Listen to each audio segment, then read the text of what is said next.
Let's be honest. Catholics and other Christians have been going at it for centuries, and it's not slowing down. Catholics say, we're the original church built on Peter, the first pope. Protestants say, that's not in the Bible. Baptists say, forget all that, we talk to God directly. And that's the thing. Catholics go to priests to confess. Baptists go straight to the pastor. Protestants say, I don't need a middleman at all. Everyone's reading the same Bible, but somehow living in different worlds. Catholics believe in honoring Mary, not as God, but as the Mother of God. They pray for her intercession, they keep statues, they say the Rosary. But to Baptists and Protestants, that looks like idol worship. They call it paganism. They say there's one mediator between God and man.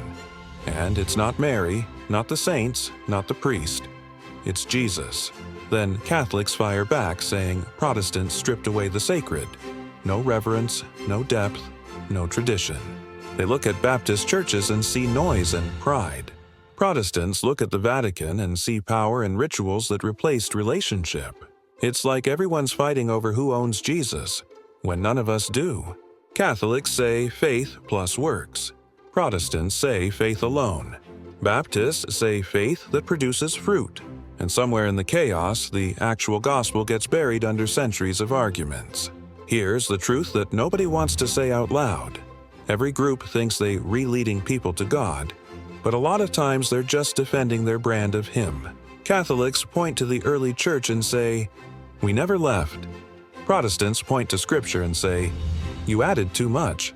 Baptists point to both and say, you all miss the simplicity of faith.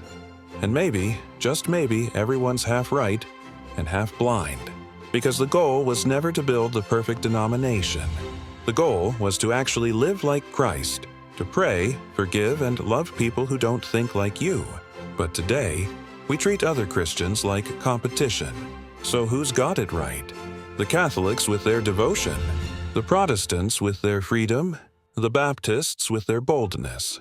Maybe the one who's right is the one who's humble enough to say, only God knows.